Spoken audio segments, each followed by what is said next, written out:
Another set of 140 Nigerians have voluntarily returned to Nigeria from Libya, where they have been stranded.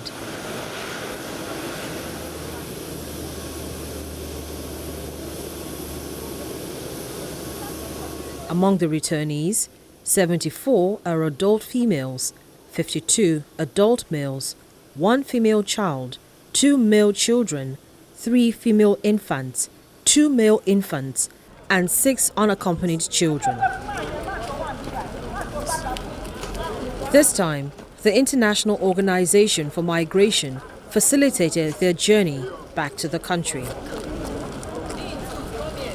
And the Deputy Director, Search and Rescue of the Nigeria Emergency Management Agency, Dr. Onimode Bandele, said they will be properly rehabilitated. This evacuation is special in the sense that we have 4 unaccompanied minors, NAPTIP, and the Nigeria Emergency Management Agency will put heads together to ensure that their family are traced and they are reunited. We have 3 medical cases on board. The lucky thing about it is that these medical cases will be able to trace their families, and as soon as we leave the tarmac here, they will be reunited with their family for onward transportation to their various homes. The Nigerian Civil Aviation Authority has assured air travelers that no airline, whether domestic or international, will be allowed to operate in Nigeria without adequate insurance cover and possessing other relevant safety certificates.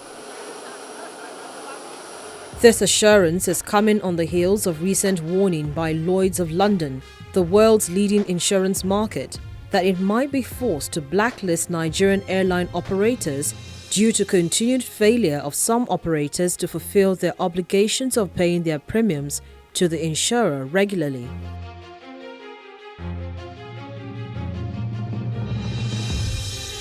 The agency says the Nigerian Civil Aviation Regulations stipulates that no person shall operate any aircraft in public air transport category without adequate and valid insurance.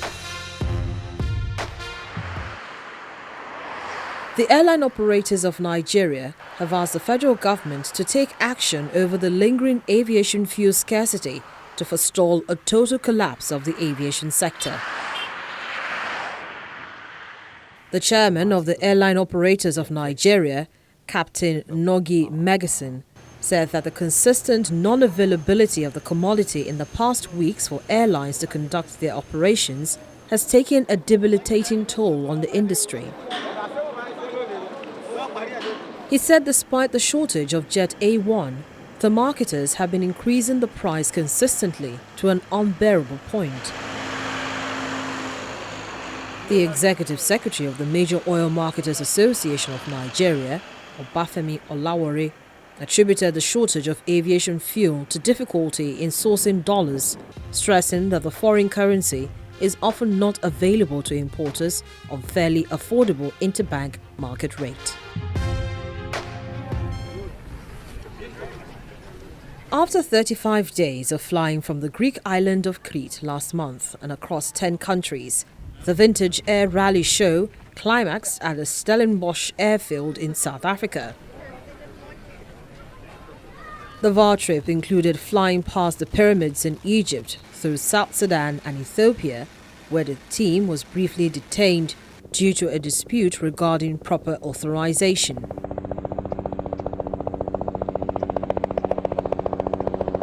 However, Rutherford maintained that the trip was successful in accomplishing human interaction with people across the continent.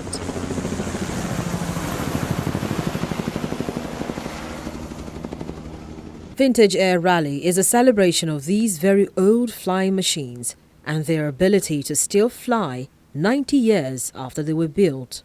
The Vintage Air Rally is a celebration of these very old flying machines and their ability to still do today, sometimes 90 years after they were built, these sorts of difficult and arduous journeys, every single day, day after day. And it's an opportunity to find a common link between us and the countries and the peoples we travel through to really combine the beautiful locations with these beautiful aircraft. The eldest pilots on the VAR team, who are a couple, Nicholas and Lita Opigard, share their experience flying across Africa for the first time. I have had the distinct pleasure and joy to lift up probably 150 to 180 little children up and put them in the cockpit of the airplane and talk with them about flying and let them know that the sky is not the limit. And the chance to meet all these wonderful people and to shed a little, I don't know, a little bit of humanity on their wonder of airplanes and these people, what are they doing, but to make a connection with them and all of these children. That was the best. I love to fly, but I love the people who come out to see us even more.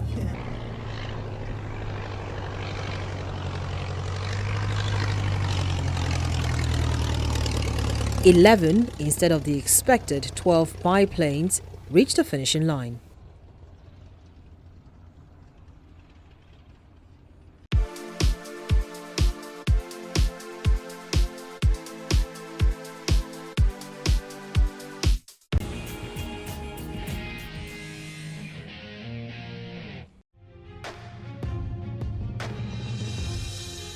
Over the years, many plane mishaps has occurred across the country, increasing the fear of taking flights to different places. For some, traveling by air for some individuals is fun and also an opportunity for sightseeing, and for some others, it's the most dangerous way of going on a trip.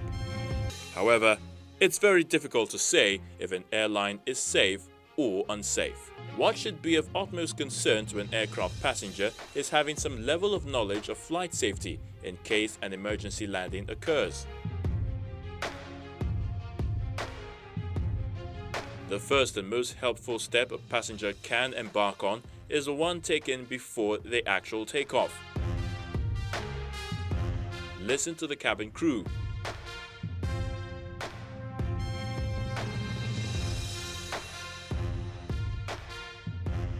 There are several safety tips. The first has to do with the seatbelt. Every passenger on board is expected to fasten his or her seatbelt before the plane takes off.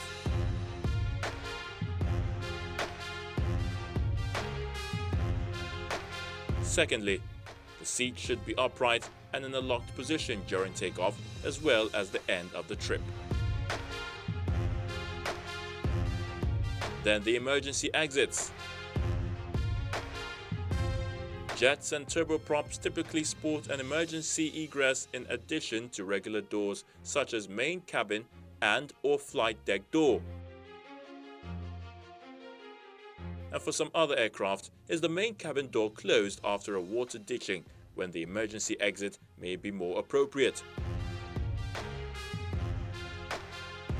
You need to know how to get emergency oxygen and have an idea of how to apply and use it. Only then can you offer your help to others. You should also be aware that a fire extinguisher could be necessary if a fire occurs on board. Remember the 3 nearly universal steps. Remove the locking pin, point the nozzle at the base of the fire in almost all cases, and squeeze the handle, moving the nozzle from side to side to cover the base. All of these will indeed help whenever any emergency incident happens.